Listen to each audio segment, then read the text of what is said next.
Actual में कुछ जैसे जो हमने इलेक्ट्रिक फील्ड फाइंड किया है उसका यूज़ करने जा रहे हैं। तो कहते हैं इसको, हम जो कह रहे हैं उसको वो है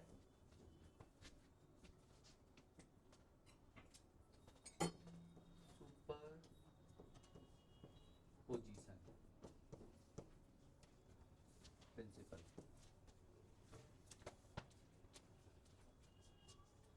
फिजिक्स में कहीं पे भी सुपर पोजीशन प्रिंसिपल तुम्हें अगर यूज़ किया करा रहा है तो वो कह रहा है वेक्टर सम। क्या कह रहा है? Vector sum. वेक्टर सम का मतलब क्या हुआ? पहला केस, अगर मैं एक पर्टिकुलर चार्ज के कारण किसी जगह पे फील्ड देखूं E1, तो दूसरा और रखने पे जो फील्ड हो जाएगी उसी जगह पे वो E1 और E2 का क्या वेक्टर सम हो जाएगा। तो हम कहेंगे कि हम यहाँ पे इलेक्ट्रिक फील्ड का क्या कर रहे हैं? सुपरपोजिशन कर रहे हैं। तो वेक्टर सम यानी हाँ, इसी जगह पे जो इलेक्ट्रिक फील्ड हो जाएगी, इलेक्ट्रिक फील्ड पी, वो E1 vector plus E2 vector हो जाएगी। ये मतलब है, ठीक। पहला पॉइंट। अगर मैं ये कहता हूं कि इन दोनों के कारण किसी जगह पे, इन दोनों के कारण किसी जगह पे इलेक्ट्रिक फील्ड E1 और E2 का रिजल्टेंट E नेट है, तो मैं कह रहा हूं कि E नेट जो है वो E1 vector plus E2 vector है। तो अगर कोई कहे कि मैं अगर E2 को हटा दूं, यानी Q2 को मैं हटा दूं, तो कितना फील्ड बच जाएगी? सही है। तो इसका मतलब है मैं E1 निकाल रहा हूं, Q2 को हटा दूं कितना फील्ड बचेगा, मतलब मैं क्या निकाल रहा हूं? E1। और अगर मैं E1 निकाल रहा हूं तो E नेट माइनस यही होगी ना।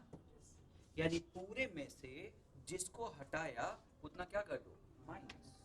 यही तो मतलब है, पूरे में से जितना हटाया उसको क्या कर दो? माइनस। कोई दिक्कत?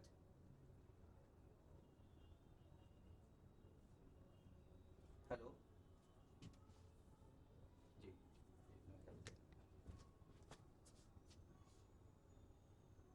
जी जी, ठीक ठीक। हाँ ठीक ठीक ठीक। ठीक बच्चों, तो ये क्या बोल रहा है? अगर एक ऑलरेडी कोई फील्ड है उसमें कोई चार्ज रखते हो तो क्या होगा? वेक्टर सम हो जाएगा। और हटाते हो तो माइनस हो जाएगा, बस। यानी फाइनली ये वेक्टर सम है ना? पक्का? दो चीज। तीसरा, तो अगर तुम ये जान गए सिंपल सी बात, तो ध्यान से, अगर मैं यहाँ पे 1 2 3 4 5 6 का के कारण इलेक्ट्रिक फील्ड देखो सेंटर पे, तो कितना होगा बच्चों? इक्वल चार्ज है।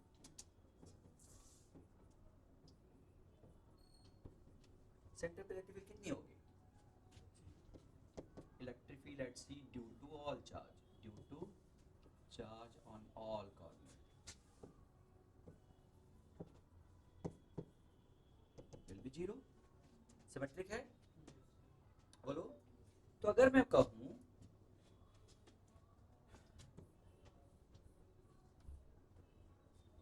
चलो अगर मैं कहूं 4 के कारण सेंटर पे इलेक्ट्रिक फील्ड तो कितना होगा?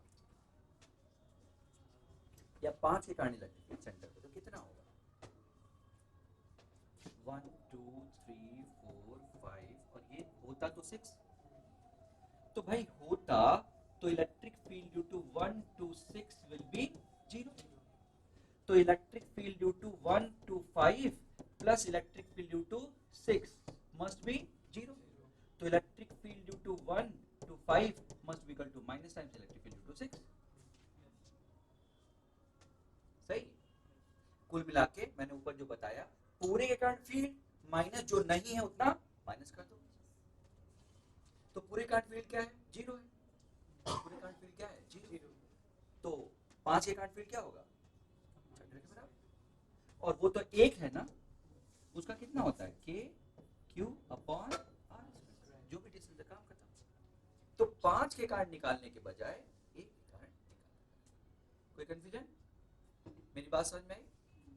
5 के कारण निकालने के बजाय एक के कारण निकालना ज्यादा सेफ रहेगा, ज्यादा अच्छा रहेगा। क्लियर? ऐसे 2 के कारण पूछ ले तो मान लो मैं कहता हूँ 1 से लेके 4 तक electric field due to 1 to 4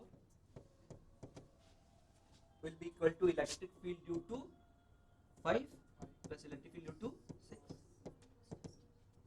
और वो तुम जानते हो माइनस है डायरेक्शन में, यही ना। और 2 के कारण फील्ड क्या है? e√3। क्यों? दोनों के बीच का एंगल कितना है? 60। दोनों के बीच का एंगल कितना है? 60। पक्का ना बच्चों? तो e√6 हो जाएगा ना, e√3 हो जाएगा ना। बोलो बच्चों, e√3।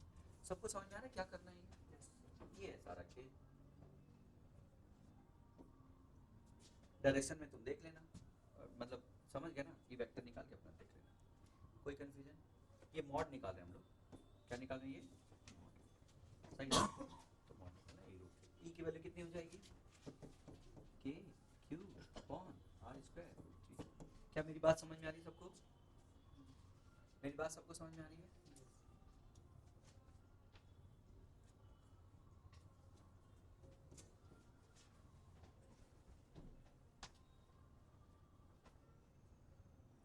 ये हो गया। अब बताओ मुझे, एक प्लेट के कारण कहीं पे इलेक्ट्रिक फील्ड कितनी होती है? बहुत पास।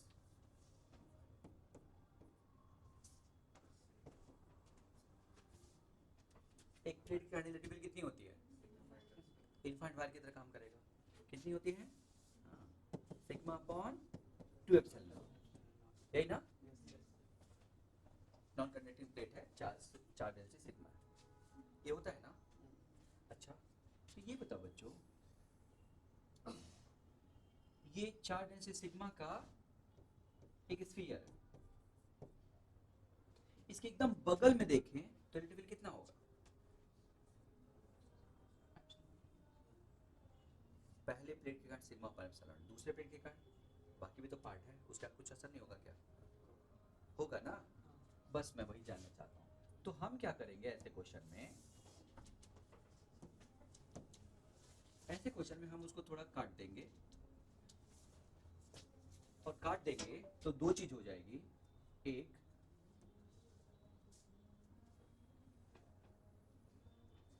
ये,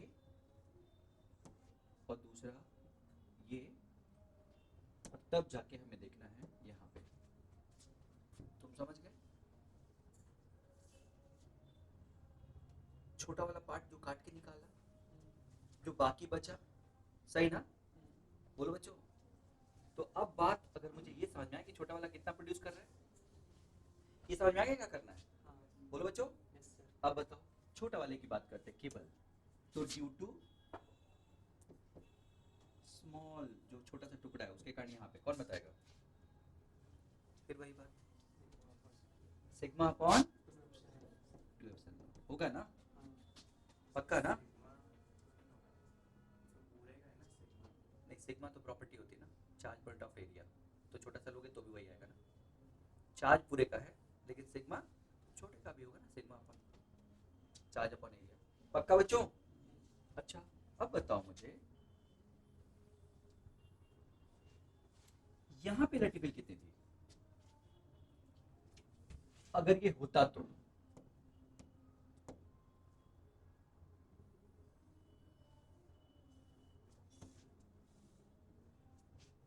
यहाँ पे इलेक्ट्रिक फील्ड कितनी होती? हाँ बोलो बोलो। जीरो। क्या होती? होती जीरो। यानी अगर मैं यहाँ पे बात करूँ एकदम बगल में उसके, तो इलेक्ट्रिक फील्ड क्या होती? जीरो। हम कॉन्सेप्ट लगा रहे हैं अपना, है ना। तो एट ओ मान लो, एट ओ ई नेट क्या है? जीरो। अब ई नेट में कौन बचता है? एक पार्ट 1 और एक पार्ट 2, ये दो है ना। तो electric field due to 1 plus electric field due to 2 must be equal to 0। है ना? तो इलेक्ट्रिक फील्ड 1 कितना है? Mass times electric field 2। हाँ, हॉलो स्फीयर के अंदर जीरो होता है ना, बचपन में पढ़ा था। कोई भी हॉलो के अंदर इलेक्ट्रिक फील्ड क्या होती है? जीरो ना। कंडक्टर या इंसुलेटर जो भी है पढ़ा था, पक्का ना? हॉलो के अंदर इलेक्ट्रिक फील्ड जीरो होती है। गॉस थ्योरम से भी देख सकते हो, चार्ज इनक्लोज जीरो है। अरे पढ़ाया था मैंने बहुत पहले, ठीक है ना? हॉलो कंडक्टर के अंदर इलेक्ट्रिक फील्ड जीरो होती है, या सिमेट्रिक हो तो हॉलो इंसुलेटर के अंदर भी इलेक्ट्रिक फील्ड जीरो होती है। चलो ठीक है, इसको समझाने के लिए मैंने कैसे समझाया था, मैं फिर से समझा देता हूँ। ये सारी दीवारें 100 डिग्री सेल्सियस है, तो अंदर हर जगह टेम्परेचर क्या रहेगा? अगर नहीं है तो क्या होगा? हीट आके उसको 100 बना देगी। और जैसा टेम्परेचर होता है एग्जैक्टली वैसा क्या होता है? पोटेंशियल। इसका मतलब दीवार का अगर पोटेंशियल V है तो अंदर भी पोटेंशियल क्या रहेगा? अगर नहीं रहेगा तो क्या होगा? हाँ, अगर नहीं तो क्या होगा? बना देगा उसको। और हर जगह अच्छा, फिर वही बात है नहीं। ये क्यों है?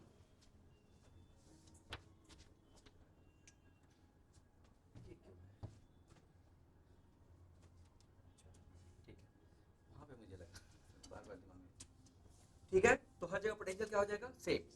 और अगर हर जगह पोटेंशियल सेम है तो इलेक्ट्रिक फील्ड तो हमेशा हाई से लो चलती है ना, लेकिन पोटेंशियल तो यहाँ पे है ही नहीं, क्योंकि पोटेंशियल डिफरेंस तो है नहीं, पोटेंशियल तो हर जगह सेम है, तो इलेक्ट्रिक फील्ड चलेगी? इलेक्ट्रिक फील्ड जीरो हो जाएगी। वापस आओ, कोई भी कंडक्टर है, इंसुलेटर नहीं, कोई भी कंडक्टर है, तो कंडक्टर के हर पॉइंट पे पोटेंशियल क्या रहेगा? सेम। क्यों रहेगा सेम? क्योंकि चार्ज मूव कर सकता है। अगर चार्ज मूव नहीं कर पाता तो क्या सेम रहता? नहीं, चार्ज मूव कर सकता है, इसलिए हर जगह पोटेंशियल क्या रहेगा? सेम। और हर जगह अगर पोटेंशियल सेम है तो अंदर भी हर जगह सेम रहेगा। क्यों नहीं रहेगा? तो चार्ज मूव करके या अपने आप को एडजस्ट करके वहां पोटेंशियल क्या कर देगा? सेम। और अगर हर जगह स्फीयर के कोई भी क्लोज सरफेस, कोई भी इक्विपोटेंशियल सरफेस के अंदर हर जगह पोटेंशियल क्या रहेगा? सेम। और इलेक्ट्रिक फील्ड हमेशा कहां से कहां चलती है बच्चों? हाई से लो पोटेंशियल चलती है ना। और लेकिन यहाँ पे तो कोई भी इक्विपोटेंशियल सरफेस के अंदर तो हर जगह पोटेंशियल क्या रहेगा? सेम। अब सेम रहेगा तो इलेक्ट्रिक फील्ड चलेगी क्या? नहीं, यानी हॉलो के अंदर कभी भी इलेक्ट्रिक फील्ड नहीं होती। पक्का? मैंने तुम्हें ठीक है, कॉमन सेंस है ना। फिर से सुनो, ये बताओ, यहाँ का टेम्परेचर ज्यादा है, यहाँ का टेम्परेचर कम है, तो दोनों का टेम्परेचर सेम क्यों हो रहा है? क्योंकि हीट फ्लो कर रही है। ऐसे ही यहाँ का चार्ज ज्यादा है, यहाँ का चार्ज कम है, तो पोटेंशियल सेम कब होगा? जब चार्ज फ्लो करेगा। लेकिन मान लो इंसुलेटर है तो चार्ज फ्लो नहीं करेगा, और जब चार्ज फ्लो नहीं करेगा तो पोटेंशियल सेम नहीं होगा, पोटेंशियल सेम नहीं होगा तो इलेक्ट्रिक फील्ड हो जाएगी। समझो, कॉमन सेंस है ना भाई। अगर फ्लो कर सकता चार्ज या हीट तो इक्वी पोटेंशियल हो जाएगा, इक्वी टेम्परेचर हो जाएगा। लेकिन अगर फ्लो नहीं कर पाएगा तो इक्वी टेम्परेचर होगा क्या? तो कंडक्टर अगर होगा यही तो क्या होगा? तो फ्लो कर जाएगा। क्यों? फ्लो करना ही पड़ेगा उसको, हाई पोटेंशियल से लो पोटेंशियल, और जाके सबको क्या कर देगा? Equi potential. तो जब हर जगह इक्वी पोटेंशियल होगा तो अंदर इक्वी क्या हो जाएगी? जीरो। कब? जब ये सब क्या होगा? इक्वी पोटेंशियल, मतलब पोटेंशियल डिफरेंस क्या रहेगा? Constant, zero. Equi potential. लेकिन इक्वी पोटेंशियल नहीं होगा तो होगा क्या ये? अगर इक्वी पोटेंशियल नहीं होगा तो क्या ये जीरो होगा इलेक्ट्रिक फील्ड? नहीं। मान लो इधर पोटेंशियल ज्यादा इधर कम है तो इलेक्ट्रिक फील्ड चल देगी। सुनाई दिया? तो कहां ये होगा? जहां पे चार्ज फ्लो नहीं कर पा रहा है। जहां फ्लो नहीं कर पाएगा वहां पे या तो हम पहले से दे दें यूनिफॉर्म। तो पहले से यूनिफॉर्म कब देंगे? सोचो, अगर मैं कहूं कि हॉलो स्फीयर है, सिमेट्रिक है, सिमेट्रिक है, और चार्ज भी हमने क्या दिया? एकदम यूनिफॉर्म, तब ठीक है, फ्लो करने की जरूरत ही नहीं है, पहले से पोटेंशियल सेम है। बोलो। लेकिन अगर मैं यहाँ पे चार्ज ज्यादा दे दूं, नॉन यूनिफॉर्म है, और इधर कम दे दूं, तो क्या अपने आप फ्लो करके इक्वल बनाएगा? नहीं, क्योंकि ये क्या है? इंसुलेटर। उस समय पोटेंशियल सेम रहेगा क्या हर तरफ? तो अब क्या होगा? इलेक्ट्रिक फील्ड हो जाएगा। कॉमन सेंस निकलेगा ना, अपना कॉमन सेंस लगेगा ना। ठीक है, तो ओके, तो अब मैं ये कहना चाहता हूँ कि अंदर इलेक्ट्रिक फील्ड हर जगह क्या रहेगी? सेम। हाँ, जीरो। हाँ, पोटेंशियल हर जगह क्या रहेगा? सेम। क्योंकि ये क्या है? कंडक्टर। अगर इंसुलेटर है तो मैं यूनिफॉर्म बोल रहा हूँ। क्या ये दो लाइन समझ में आ गई? अगर इंसुलेटर बोल रहा हूँ तो क्या बोलना जरूरी है? यूनिफॉर्म। पक्का ना? लेकिन ये क्या है? कंडक्टर। और इंसुलेटर मान लेते हैं तो यूनिफॉर्म मान लेते हैं, तो अंदर इलेक्ट्रिक फील्ड हर जगह क्या रहेगी? जीरो। अब वो जीरो हुई क्यों, नेट जीरो क्यों हुई, क्योंकि जो रिमेनिंग है और ये जो पार्ट है, यानी ये जो पार्ट है और रिमेनिंग है, दोनों मिलके इलेक्ट्रिक फील्ड क्या कर रहे हैं, जीरो, तो दोनों एक दूसरे को कैंसिल कर रहे होंगे ना बच्चों।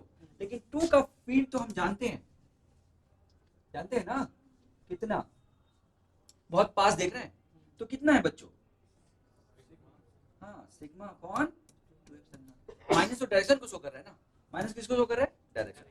तो इसका मतलब ये हुआ, इसका मतलब कि ये जो रिमेनिंग पार्ट है और वो छोटा सा जो पार्ट है, दोनों एक दूसरे के equal and opposite field produce करके एक दूसरे को क्या कर देंगे, जीरो, कहां, एकदम बगल में। इसका मतलब रिमेनिंग पार्ट के कारण उस बगल में इलेक्ट्रिक फील्ड कितनी होगी, इतनी होगी ना, बोलो बच्चों। तो अब मैं उसको अगर मैं बड़ा बनाऊं, फिर से वापस आते हैं, वापस ये सारी कैलकुलेशन समझ में आ गया। अब जरा आते हैं, तो बताना तो जैसे ये इसमें एक पार्ट छोटा बड़ा, थोड़ा बड़ा बना रहा हूँ दिखाने के लिए, है ना बच्चों, समझ में आना चाहिए। तो ये पार्ट मैंने 1 कह दिया और ये पार्ट क्या कह दिया, 2 कह दिया, सुनाई दिया 2, हाँ ये 2 कर दिया। तो अब बताओ, अगर मैं ए पे बात करूं और मैं बी पे बात करूं, तो इलेक्ट्रिसिटी बताओ, अगर निकालना है तो ए पे 1 के कारण इलेक्ट्रिक फील्ड उधर है कि नहीं, बोलो, और बी के कारण इलेक्ट्रिक फील्ड इधर है कि नहीं, बोलो बच्चों। तो नेट इलेक्ट्रिक और इक्वल है, ये दोनों इक्वल है, दोनों इक्वल में मैग्नीट्यूड में, बोलो मैग्नीट्यूड में दोनों क्या है, इक्वल है ना, बोलो बच्चों। तो ये मॉड सेम हो जाएगा ना, तो ये नेट क्या हो जाएगा ए पे, E net will be zero, कहां पे, ए पे। क्या ये सबको समझ में आया, लेकिन बी पे आ जाओ, तो बी पे आ जाओ, छोटा है तब भी मिनिमम है, चलो बी पे बताओ बच्चों। अगर बी पे देखें तो 1 का क्या होगा, इलेक्ट्रिक फील्ड उधर होगा ना, और 2 का भी उधर ही होगा, 2 का भी उधर ही होगा, ये 1 ये है तो उधर ही होगा ना